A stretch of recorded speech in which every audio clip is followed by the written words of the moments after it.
আমরা হলাম the lazy কাপল, আর আমরা আপনাদের কাছে আবারও চলে এসেছি নতুন একটা গল্প নিয়ে, নতুন একটা ভ্লগের সাথে।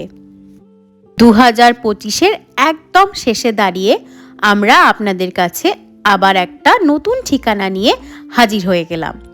এবার আমরা যাচ্ছি মাদারিহাট। লেমন শেড লাক্স এই রিসর্টটির নাম। এই রিসর্টটির পুরো ঠিকানা হলো মধ্য মাদারিহাট, 12 মাইল কালীবাড়ি, নেপালি বস্তি। এই হলো এই রিসর্টটির পুরো ঠিকানা। অ্যাড্রেস বলতে বলতে আমরা কিন্তু ফাইনালি চলে আসলাম এই রিসর্টটিতে।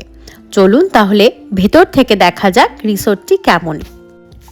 কোচবিহার থেকে আমরা যখন রওনা হয়েছিলাম, ঘড়িতে তখন বাজে মোটামুটি 11টা থেকে 11:30, আর এখানে পৌঁছতে পৌঁছতে আমাদের ঘড়িতে পাচ্ছিল ওই 1:15 কি 20। এই হলো সময়সীমা, যা আমরা আপনাদের সাথে একটু আলোচনা করে নিলাম।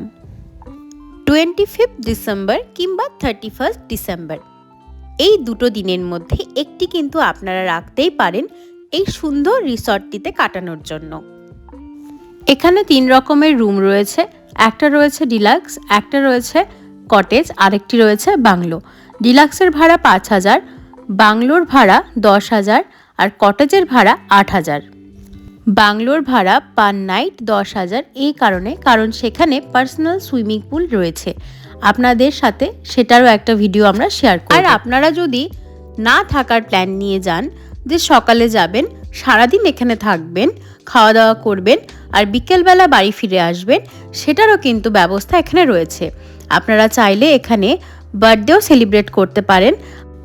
হ্যাঁ, তবে লাঞ্চের জন্য কিন্তু আপনাদের আগে থেকেই এখানে বলে রাখতে হবে। ফোন নাম্বারে ফোন করে আপনারা যখন যাবেন তার আগে বলে রাখবেন আপনাদের কি কি রিকোয়ারমেন্ট রয়েছে। বরলি মাছ কিংবা দেশি মুরগির মাংস, আপনারা যা যা খাবেন সব কিছু আগে থেকে ওনাদের বলে দেবেন। তাহলে আপনারা সময় মতো লাঞ্চটা পাবেন। না হলে লাঞ্চের 1 ঘন্টা কিংবা 2 ঘন্টা আগে গিয়ে বললে আপনাদের লাঞ্চে একটু দেরি হতে পারে। প্রকৃতির একদম কাছে, চারদিক সবুজ। আপনারা কিন্তু চাইলে এরম একটা দিন কাটাতেই পারেন এই রিসর্টটিতে। এত সুন্দর লাগছিল, চারদিক একদম নিস্তব্ধ। হিমেল হাওয়া, শীতের রোদ আর ভালোবাসার কিছু মানুষের সাথে একটা দুপুর কিন্তু কাটানো যেতেই পারে এই রিসর্টে। 2 ঘন্টা জার্নি করে পৌঁছেছিলাম এই রিসর্টে, তাই গিয়েই অর্ডার করেছিলাম চা, একটু কোল্ড ড্রিঙ্কস আর পকোড়া। সেটা যতক্ষণে আসছিল ততক্ষণে আমি আমার ব্লগের জন্য কিছু ভিডিও শ্যুট করে নিচ্ছিলাম। আর ঘুরতে ঘুরতে এই জায়গাটা আমার বেশ পছন্দ হয়েছে। হঠাৎ করেই একটা সুন্দর নদী দেখতে পেলাম, আর একটু চা বাগানের ছোঁয়াও দেখতে পেয়েছি। আর এখানে একটা ছোট্ট লনের মতো করা, ঘাসগুলো এত সুন্দর করে ছোট ছোট করে কাটা, আর কোনো পোকা মাকড় কিংবা নুড়ি পাথর কিছুই ছিল না। তাই খালি পায়ে হাঁটতে এখানে খুব রিল্যাক্সিং লাগছিল। আজকাল একটু কে ড্রামা দেখছি, তাই সাডেনলি এই সাইনটা দেখালাম। আমি জানি আপনারা অনেকেই কে ড্রামা দেখেন, তাই এই সাইনটা আপনারা বুঝে গেছেন। যখন কিছু ভালো লাগে তখন আমরা এই সাইনটাই দেখাই। যাই হোক, এই নদীটা আর এই গাছের ছায়াগুলো যখন নদীর জলে পড়ছিল, এত সুন্দর একটা রিফ্লেকশন আসছিল, সেটাও একটু ক্যাপচার করে নিলাম। এবার আমরা যাচ্ছিলাম সেই কটেজটা দেখতে। কটেজটা কিন্তু ভীষণ সুন্দর লেগেছে আমার। আপনাদের সাথেও শেয়ার করে নিই সেই বাংলোর কিছু গ্লিমস। চলুন আমরা দেখে আসি সেই বাংলোটা, যেখানে রয়েছে পার্সোনাল সুইমিং পুল। যারা বাইরের অন্য লোকের সাথে সুইমিং পুল শেয়ার করতে চান না, একটু দ্বিধাবোধ করেন অন্য বাইরের ক্রাউডের সাথে সুইমিং পুল শেয়ার করতে, তাদের জন্য এই বাংলো কিন্তু একদম অ্যাপ্রোপ্রিয়েট। ভীষণ লাক্সারিয়াস আর ভীষণ ওয়েল মেনটেন্ড, আর ডেকোরেশনটাও অসাধারণ। আর এখানের বাথরুমটা তো জাস্ট এক কথায় অসম। যারা ডুয়ার্সে আসবেন ট্রেনে কিংবা প্লেনে, অনেক দূরে জার্নি করে, অনেক টাইমের জার্নি করে, তারা যখন এই রিসর্টটিতে আসবেন আর এই রুমটাতে ঢুকবেন, আপনাদের আর্ধেক ক্লান্তি তো এখানেই দূর হয়ে যাবে।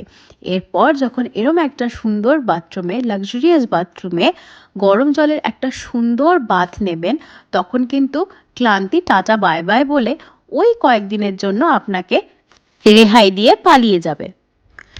এবার আপনাদের দেখাই এই রুমটার একটা বিশেষ আকর্ষণ, যার জন্য রুমটার ভাড়া এতটা, পার নাইট 10,000 টাকা। এখানে হলো বাইরে একটা পার্সোনাল সুইমিং পুল রয়েছে, যেখানে আপনারা আপনাদের ফ্যামিলির সাথে, ফ্রেন্ডসদের সাথে একদম চিল মোডে রিল্যাক্স করতে পারবেন। অনেকেই আছেন যারা আননোন ক্রাউডের সামনে সুইমিং পুলে একদম কমফোর্টেবল ফিল করেন না, তাই জলে নামতে একটু দ্বিধাবোধ করেন। তাদের জন্য এই জায়গাটা কিন্তু একদম অ্যাপ্রোপ্রিয়েট। নিজের রুমে নিজের পার্সোনাল একটা সুইমিং পুল। আমরা আপনাদের সাথে শুধু বাংলোটা কেমন সেটাই শেয়ার করতে পারলাম, বাকি ডিলাক্স রুম আর কটেজের রুমগুলো কেমন সেগুলো শেয়ার করতে পারলাম না, কারণ সবটাই কিন্তু আজকে বুক করা ছিল। তাই সেখানে গেস্ট থাকার দরুন আমরা সেটা আর আজ ভিডিও করতে পারলাম না। তবে হ্যাঁ, আপনারা যদি এখানে যান, আপনারা কিন্তু বাংলোটা কিংবা রিসর্ট বুক করবেন, তাহলে আপনারা এনজয় বেশি করতে পারবেন। এখানে যদি আপনারা বাড়ির কচিকাচাদের নিয়ে যান, তাহলে তারা কিন্তু ভীষণ এনজয় করবে।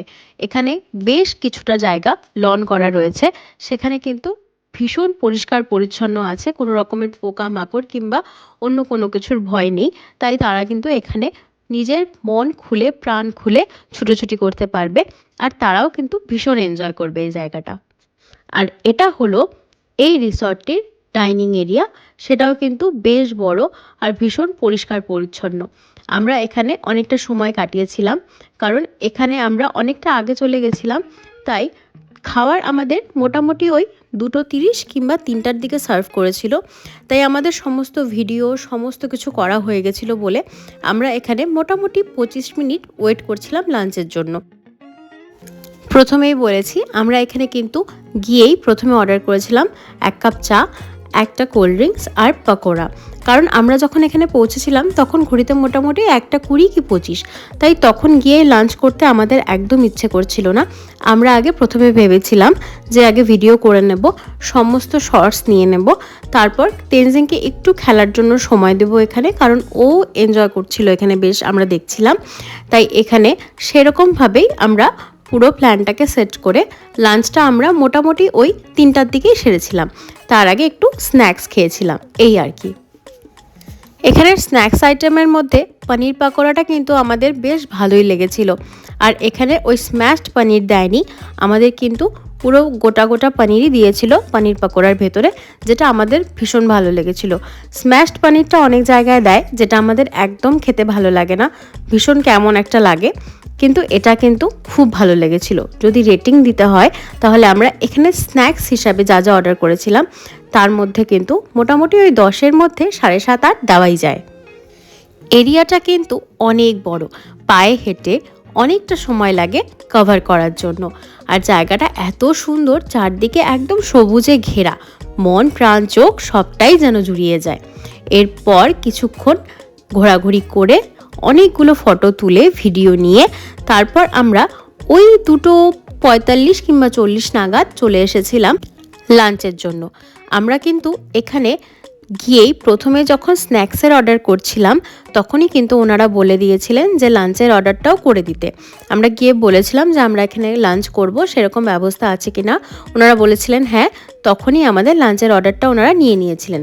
আমরা সেদিন অর্ডার করেছিলাম ভাত, তারপর করেছিলাম দেশি মুরগির মাংস, তার সাথে ছিল বরলি মাছের একটা চচ্চড়ি, তার সাথে ছিল ডাল আর পেঁয়াজি। আমাদের যদি খাওয়া দাওয়া রেটিং করতে হয় এখানে, তাহলে আমরা এখানে রেটিং করব 10-এর মধ্যে 8। এখানে ডালটা কিন্তু একদম বাড়িতে যেরকম ডাল হয় সেরকমই হয়েছিল।